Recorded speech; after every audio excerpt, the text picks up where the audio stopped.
الحمد لله وكفى والصلاة والسلام على سيد الأنبياء وعلى كمل أتباعه من الصديقين والشهداء.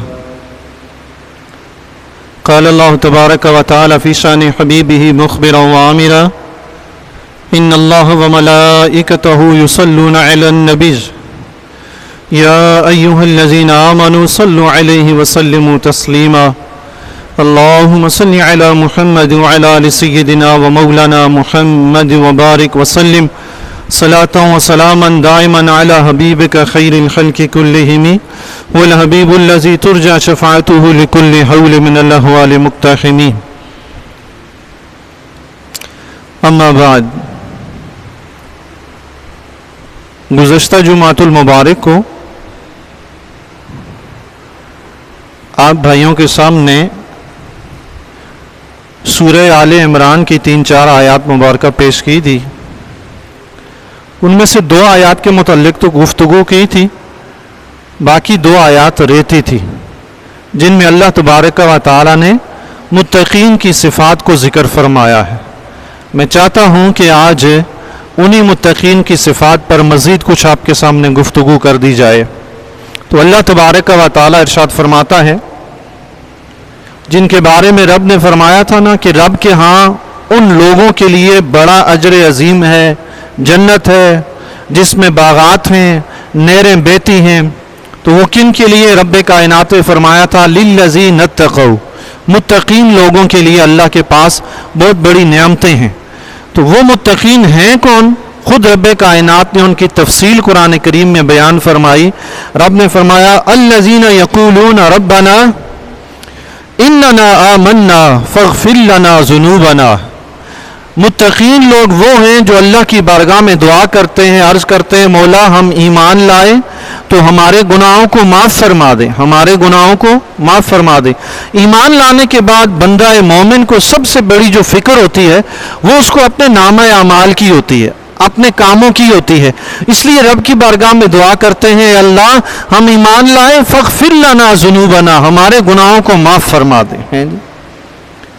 ایمان سے پہلے انسان، اسلام لانے سے پہلے جتنے بھی انسان اعمال کرتا ہے برے، اللہ تبارک و تعالی ایمان کی دولت سے ان تمام گناہوں کو مٹا دیتا ہے.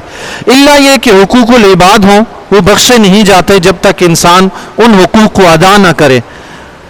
بقیہ جو اللہ کے حقوق ہوتے ہیں اللہ تبارک و تعالی وہ ایمان کی دولت سے مشرف ہونے سے معاف فرما دیتا ہے. تو ایمان کے بعد پھر انسان کا ایک نئے طریقے سے اعمال کا سلسلہ زندگی شروع ہوتا ہے. تو اس نئے سلسلے میں انسان سے جتنے بھی گناہ ہوئے ہوں تو بندہ مومن کو سب سے بڑی فکر یہ ہوتی ہے اور ہونی چاہیے کہ کاش میرے گناہ بخش دیے جائیں. قیامت کی زندگی کی کامیابی کا دار و مدار ہی اسی پر ہے کہ بندہ مومن کے گناہ بخش دیے جائیں. بندہ مومن کے گناہ بخشے گئے اس کی آخری زندگی کامیاب ہی کامیاب ہے. لیکن اگر گناہ لے کر چلا گیا اور میدان معاشر میں اس کے گناہوں کا حساب کتاب ہوا تو سمجھ لیں کہ بندہ گرفتار ہو گیا، بندہ گرفتار ہو گیا. اندر کے اسپیکر نہیں چل رہے تو قریب قریب ہو جائیے تاکہ آپ تک میری آواز پہنچ پائے.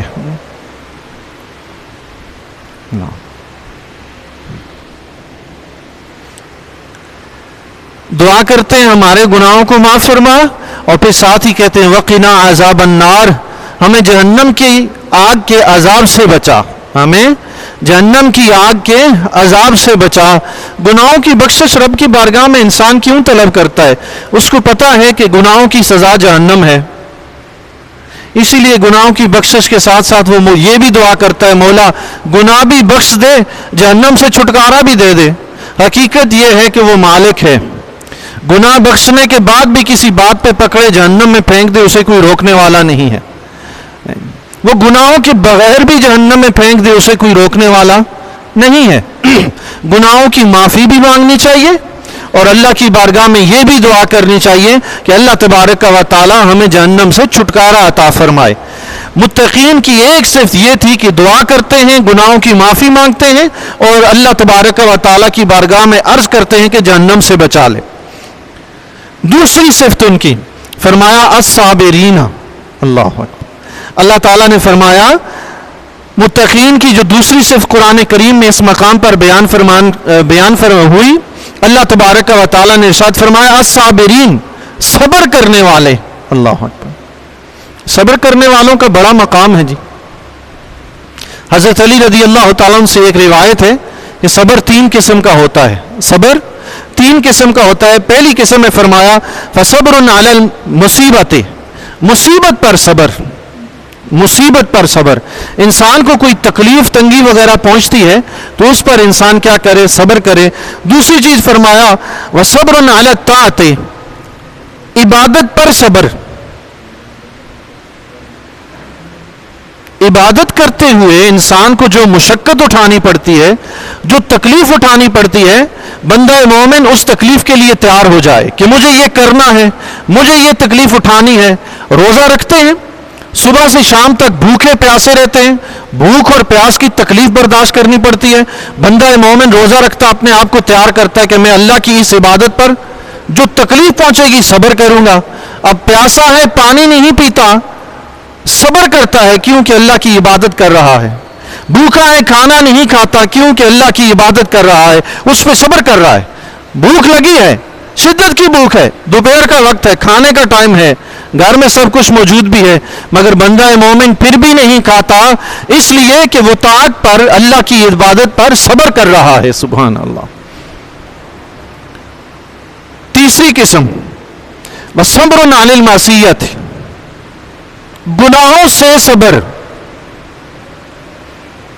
ایک صبر تو تکالیف جو عام انسانوں سے پہنچتی ہیں، دنیاوی تکالیف پہنچتی ہیں، ان پر صبر کرنا.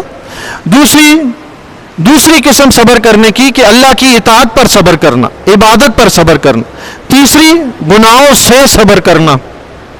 یہ گناہوں سے صبر کرنا کیا ہوتا ہے؟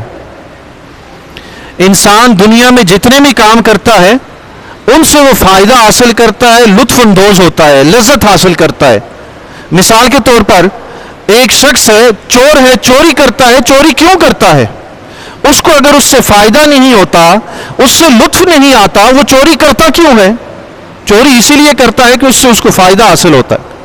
تو گناہ کے ذریعے جو فائدہ حاصل کرتا ہے اس کو چھوڑ دے، اس پر صبر کرے کہ نہیں، مجھے یہ طریقہ اختیار نہیں کرنا، مجھے اس پر صبر کرنا ہے، یہ اللہ کی نافرمانی کا راستہ ہے، مجھے یہ اختیار نہیں کرنا. تو ابتداً یہ حضرت علی رضی اللہ تعالیٰ عنہ نے صبر کی 3 اقسام بیان فرما دی. پھر آپ ان کی وضاحت میں ان پر جو اجر و ثواب ملتا ہے اس کے بارے میں وضاحت فرماتے ہیں. سبحان اللہ. فرمایا فمن صبر علی المصیبت حتی یردہا بحسن عزائہا، کسی شخص نے مصیبت پر صبر کیا، تکلیف پہنچی ہے. مثال کے طور پر مالدار تھا، اچانک گھر میں بیماریاں شروع ہوئی، وہ مال و دولت سارے کا سارا بیماریوں میں خرچ ہو گیا. بچے بڑے ہائی اسٹینڈرڈ کے اسکول میں پڑھتے تھے، وہاں سے نکالے گلی محلے کے اسکول میں ڈال دیے کہ آمدن ختم ہو گئی ہے، مال و دولت ختم ہو گیا. شاہانہ زندگی تھی، مکان بیچ دیا، ایک غریب سے مکان میں آ گئے. یعنی اللہ کی طرف سے ایک آزمائش آ گئی، ایک مصیبت آ گئی، ایک تکلیف آ گئی. اب اس پہ چوں چرا نہیں کر رہا، بلکہ صبر سے اللہ کی رضا حاصل کرنے کے لیے خاموش ہے. کہ جیسے رب نے دولت پہلے دی تھی، اب رب نے ہی لے لی ہے تو اس پہ کوئی حرج نہیں ہے، صبر کرتا ہے. جی یہ تکلیف اس کو مال و دولت کی طرف سے پہنچی. پھر دوسری تکلیف یوں بھی پہنچ سکتی ہے کہ اڑوس پڑوس میں جو پڑوسی ہیں وہ اخلاق کے اچھے نہیں ہیں، تنگ کرتے ہیں، ستاتے ہیں. آئے دن کچرا اپنے گھر کا صاف کیا، ہمارے گھر کے گیٹ کے سامنے پھینک دیا.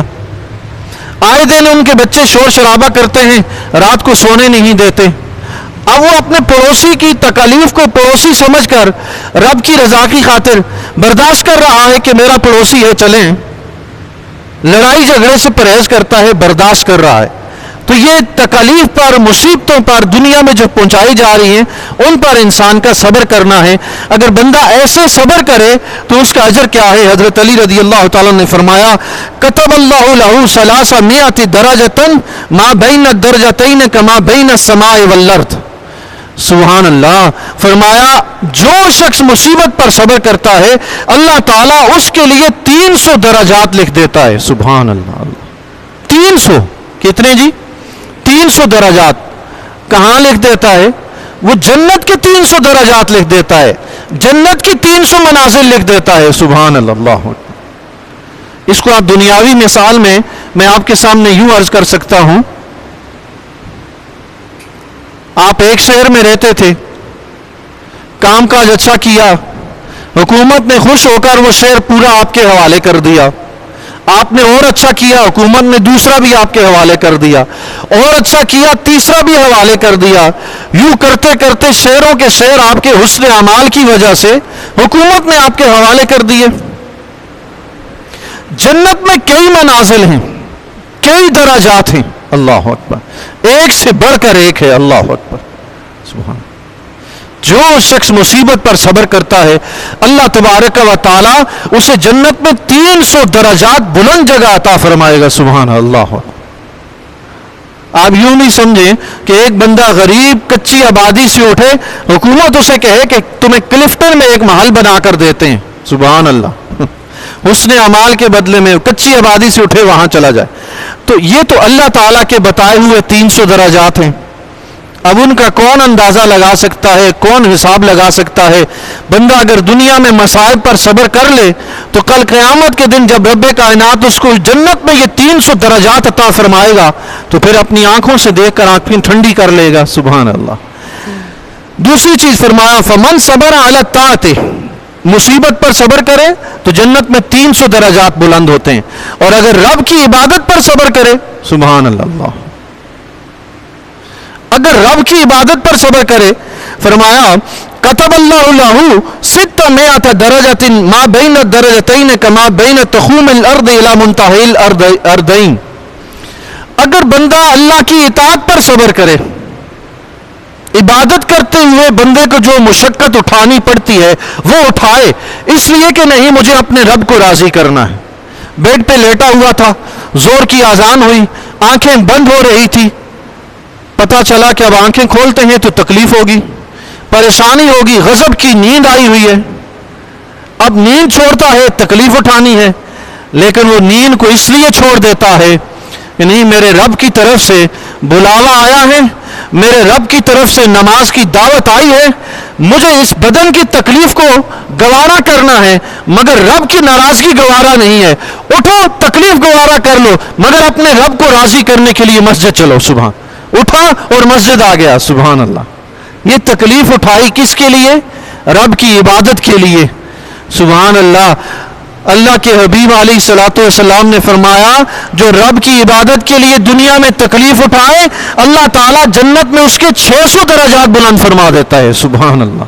600 درجات. اللہ اکبر. دنیا میں تو ہم محلات خریدتے ہیں پیسوں کے عوض، جتنے کمائیں گے اتنا خریدیں گے، اور جنت ملتی ہے اعمال کے عوض، جتنا اچھا کریں گے اتنا اچھا پائیں گے. سبحان اللہ. اگر جنت بھی پیسوں پہ ملتی نا، غریب بندہ کہاں جاتا؟ جنت اعمال پہ ملتی ہے. اعمال غریب بھی کر سکتا ہے، امیر بھی کر سکتا ہے، معذور بھی کر سکتا ہے، تندرست بھی کر سکتا ہے. اعمال ہر کوئی کر سکتا ہے. وہ کتنا کریم ہے، اس نے جنت کی قیمت چیز ہی ایسی رکھی جو ہر کوئی ادا کر سکے. سبحان اللہ. تو عبادت جتنی زیادہ کریں گے اللہ تعالیٰ کے ہاں جنت میں اتنے آپ کے درجات بلند ہوتے جائیں گے. سبحان اللہ. تیسری چیز تھی معصیت پر صبر، گناہوں سے بچنا. اللہ اکبر. کوئی مصیبت کی کوئی تکلیف پہنچے، صبر کیا، 300 درجات بلند ہوئے. عبادت کی تکلیف پہنچی، اس پر صبر کیا، 600 درجات بلند ہوئے. لیکن بندہ اگر اپنے آپ کو گناہوں سے بچانے کے لیے شروع ہو جائے کہ نہیں مجھے آئندہ کوئی گناہ نہیں کرنا، اس پہ اس کو کتنا اجر ملے گا. سبحان اللہ. غور سے سماعت فرمائیے. اگر ہم اپنے آپ کو گناہوں سے روکتے ہیں کہ آئندہ مجھے گناہ نہیں کرنا، مجھے صرف اور صرف اللہ کی اطاعت کرنی ہے، اس کی فرمانبرداری کرنی ہے، اللہ کے رسول کی فرمانبرداری کرنی ہے، اور مجھے گناہوں کے قریب بھی نہیں جانا، بس اپنے آپ کو گناہوں سے روکنا ہے. اگر بندہ ایسا ہو جائے تو حدیث شریف کے مطابق اللہ تبارک و تعالیٰ اس کو کتنا اجر عطا فرماتا ہے. حدیث شریف میں آتا ہے، فرمایا کتب اللہ له 900 درجۃ ما بین الدرجتین کما تقوم الارض الی منتہی العرش. فرمایا جو شخص اپنے آپ کو گناہوں سے بچاتا ہے اللہ تعالیٰ جنت میں اس کے 900 درجات بلند فرما دیتا ہے. سبحان اللہ, 900 درجات. مصیبت پر بھی صبر کریں, عبادت پر بھی صبر کریں, گناہوں سے بھی صبر کریں. گناہوں سے جو لذت ملتی ہے نا اس کو پرہیز کریں, اس سے روکیں اپنے آپ کو. گناہوں کی لذت حاصل نہ کریں, اپنے آپ کو روکیں تو اللہ تبارک و تعالی جنت میں 900 درجات بلند فرما دے گا. سبحان اللہ. ایک حدیث شریف سماعت فرمائیے.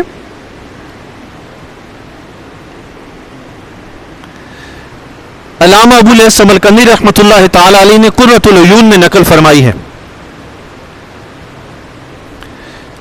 قال رسول اللہ صلی اللہ تعالی علیہ وآلہ وسلم اذا کان یوم القیامت ینادی مناد.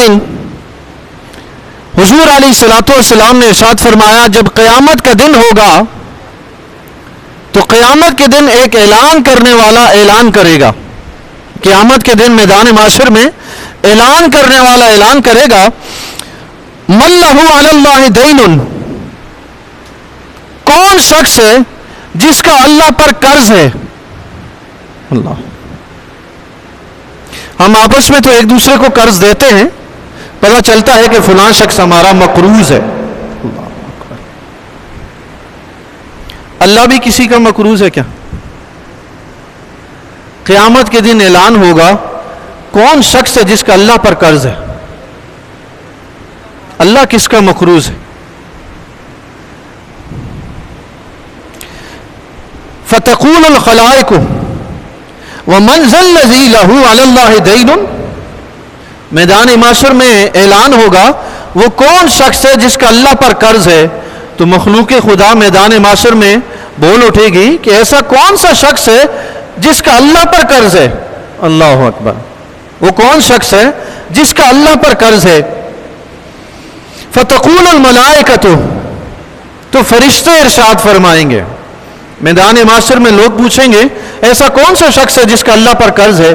تو فرشتے ارشاد فرمائیں گے من ابتلی بما یحزن قلبہ ویبکی عینیہ فصبر احتسابا للہ سبحانہ وتعالی فلیقم باخذ اجر من اللہ فی ھذا الیوم.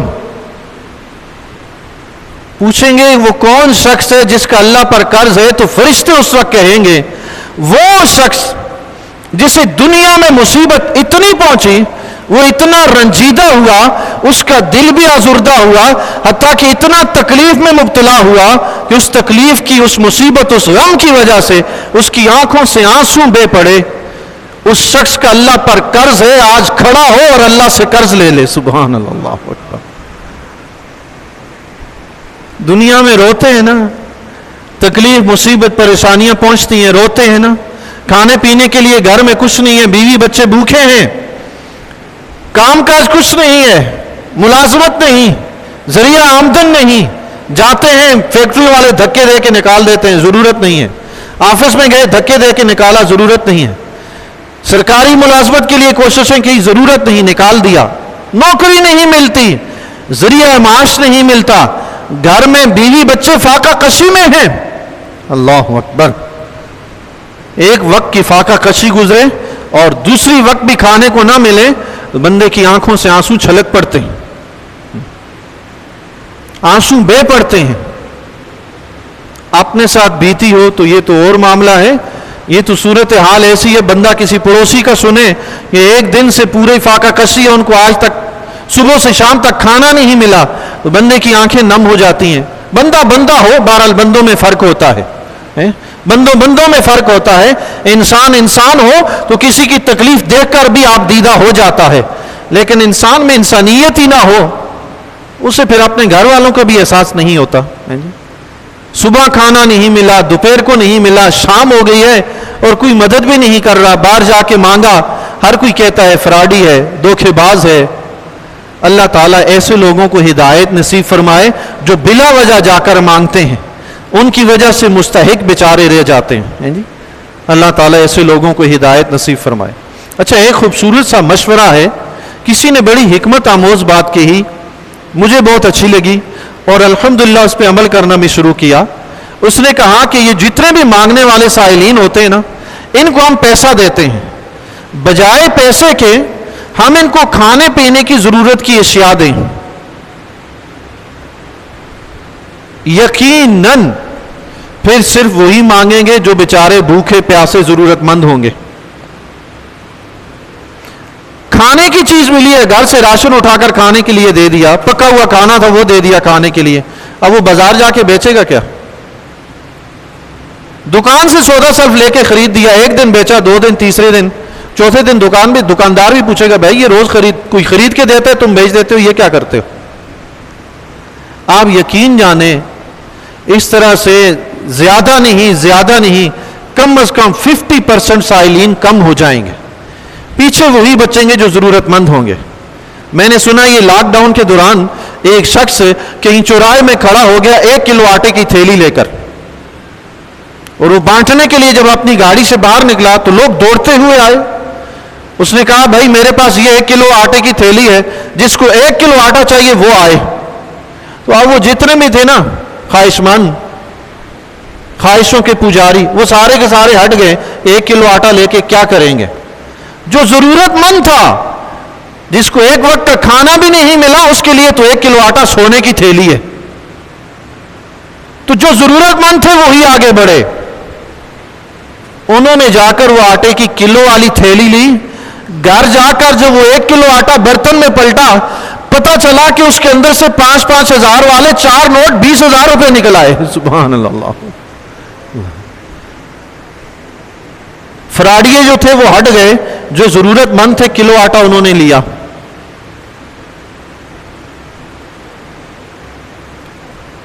سائلین پریشان بہت کرتے ہیں. کوئی ضرورت مند بھی ہوتا ہے، اگر یہ فراڈیے یہ حرکتیں چھوڑ دیں تو ضرورت مند بھوکے نہ رہیں.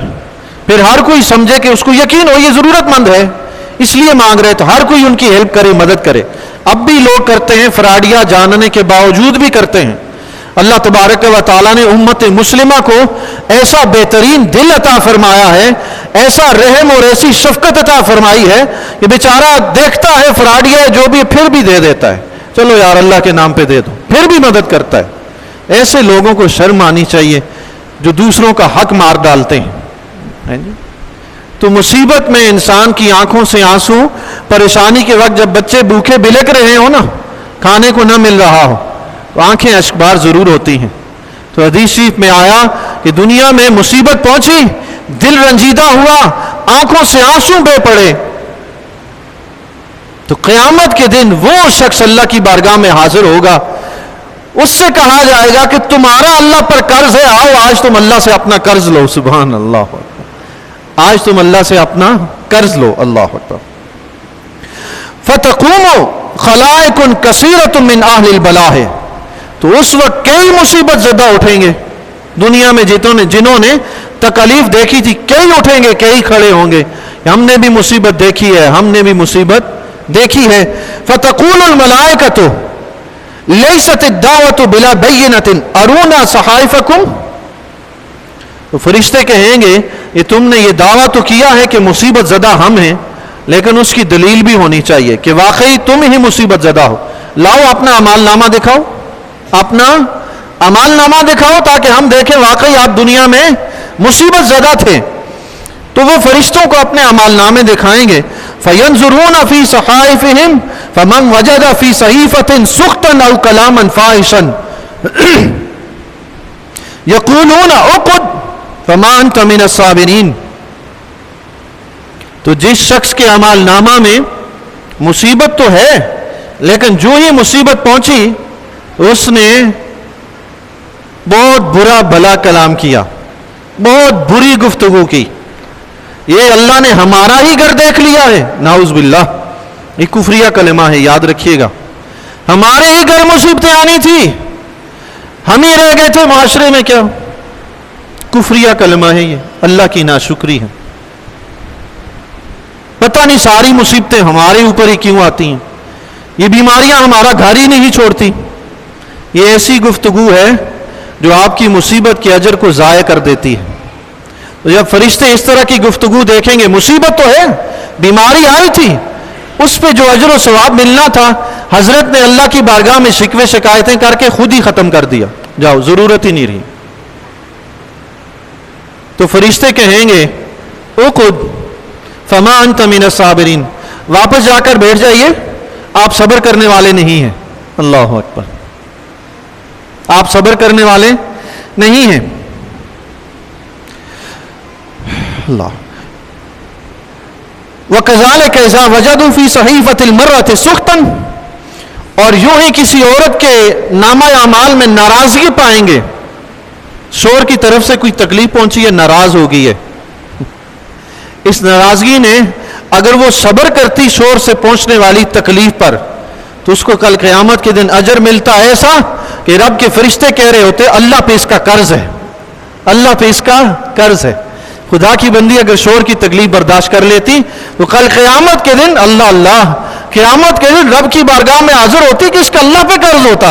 اللہ اکبر، لیکن کیا ہوا، ناک چڑھا لی، منہ چڑھا لیا، میں نے آپ سے یہ کہا تھا، یہ نہیں ہوا، گھر میں یہ چیز نہیں ہے، وہ چیز نہیں ہے، وہ سارا جو صبر کا اجر جو تھا وہ سارا ضائع ہو گیا۔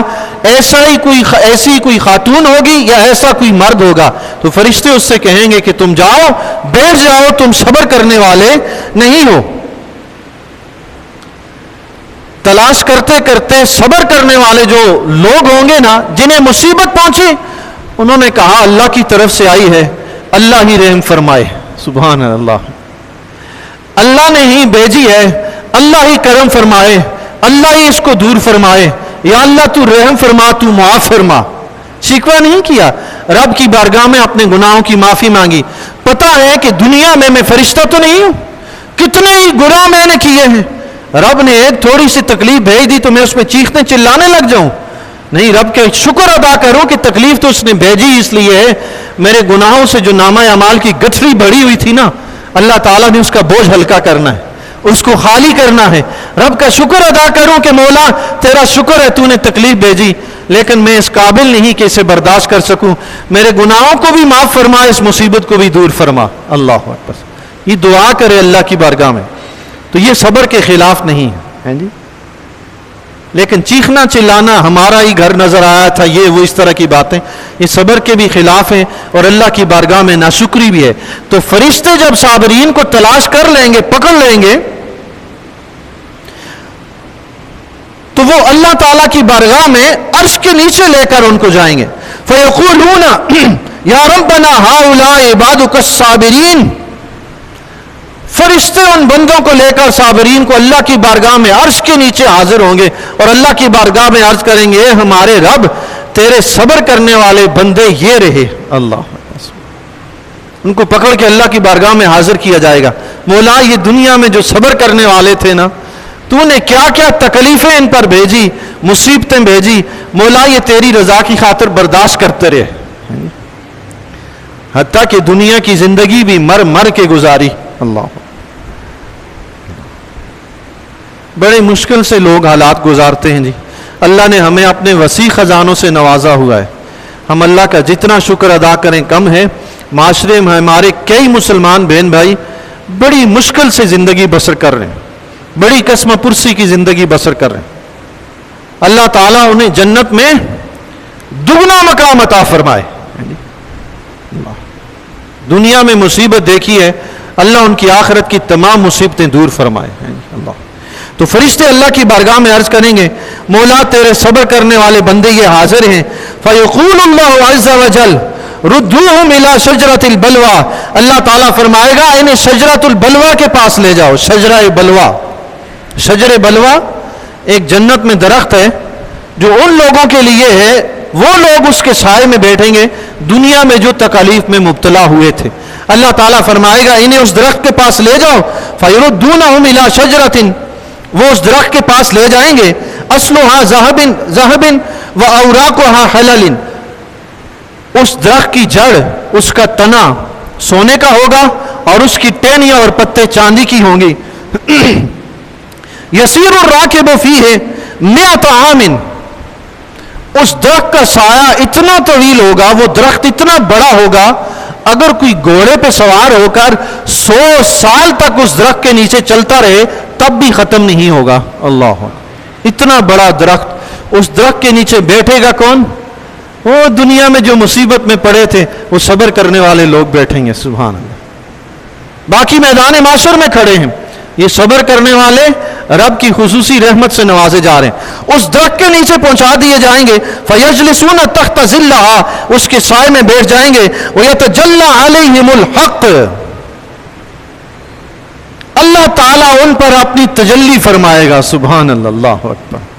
رب کی رحمت ان پر متوجہ ہوگی. سبحان اللہ، اللہ اکبر. واحدم بعد واحدن، مسلسل بار بار اللہ تعالیٰ ان پر اپنی تجلی فرمائے گا. اللہ اکبر. سبحان اللہ. یعتذر الیہ کما یعتذر الرجل الی صاحبہ، اللہ تعالیٰ ان مصیبت زدہ لوگوں سے ایسے گفتگو فرمائے گا جیسے کوئی دوست اپنے دوست سے بات چیت کرتا ہے. اللہ اکبر. کیسے بات چیت کرتا ہے؟ میرے دوست، میں تمہاری ہیلپ نہیں کر سکا، وجہ یہ تھی. میں تمہاری ہیلپ نہیں کر سکا، وجہ یہ تھی. میں تمہارا خیال اس لیے نہیں رکھا تھا، وجہ یہ تھی. میں نے تمہیں اس لیے ایسا چھوڑ دیا، وجہ یہ تھی. رب کائنات اپنی مخلوق سے یوں عرض فرمائے گا، ارشاد فرمائے گا. سبحان اللہ، اللہ یعتذر. اللہ اکبر. اللہ تعالیٰ عذر پیش فرمائے گا ان کے سامنے اپنی شان کے لائق. اللہ اکبر. سبحان اللہ. یقول لهم یا عبادی الصابرین، اللہ تعالیٰ ارشاد فرمائے گا اے میرے صبر کرنے والے بندو، میں نے تمہیں دنیا میں، اللہ تعالیٰ قیامت کے دن ان صبر کرنے والے بندوں سے فرمائے گا اے میرے صبر کرنے والے بندو، میں نے تمہیں دنیا میں غریب اس لیے نہیں رکھا تھا، تکلیف میں مبتلا اس لیے نہیں رکھا تھا کہ میرے ہاں تمہاری کوئی قدر و قیمت نہیں ہے، تم ذلیل و رسوا ہو. نہیں، میں نے دنیا میں یہ سلوک تمہارے ساتھ اس لیے نہیں کیا میرے بندو، دنیا میں تمہارے ساتھ اس لیے ایسا کیا تھا کہ آج قیامت کے دن میں تمہیں عزت سے نوازنا چاہتا تھا. سبحان اللہ. آج میں تمہیں عزت دینا چاہتا تھا. اللہ اکبر. سبحان اللہ اکبر. سبحان اللہ. حدیث شریف میں آتا ہے پھر رب کائنات، اللہ اکبر. سبحان اللہ، اللہ تبارک و تعالیٰ فرمائے گا میں نے تمہارے اوپر جو مصیبتیں بھیجی، جو تکلیفیں بھیجی میرے بندوں، وہ اس لیے بھیجی تھی تمہیں جنت میں جو درجہ، جو مقام دینا چاہتا تھا نا، تم اپنے اعمال سے وہ مقام نہ حاصل کر پاتے، اس لیے میں نے تمہارے اوپر مصیبتیں بھیج کر اور تم نے اس پر صبر کیا، میں نے تمہیں جنت میں ان درجات تک پہنچا دیا جہاں تک کوئی دوسرا نہیں پہنچے گا. اللہ سبحان اللہ. حدیث شریف میں آتا ہے پھر نہ تو ان کا دفتر اعمال کھولا جائے گا، نہ ان کے لیے میزان قائم کیا جائے گا، نہ ان کا حساب ہوگا. اللہ تبارک و تعالیٰ بغیر حساب کے ان سب کو جنت میں داخل فرما دے گا. سبحان اللہ. اللہ تبارک و تعالیٰ سے دعا ہے اللہ تبارک و تعالیٰ دنیا میں پہنچنے والے مصائب و آلام، دنیا میں آنے والی تکالیف پر اللہ تبارک و تعالیٰ اپنی رضا کے لیے ہمیں صبر کرنے کی توفیق عطا فرمائے. وآخر دعوانا ان الحمد للہ رب العالمین.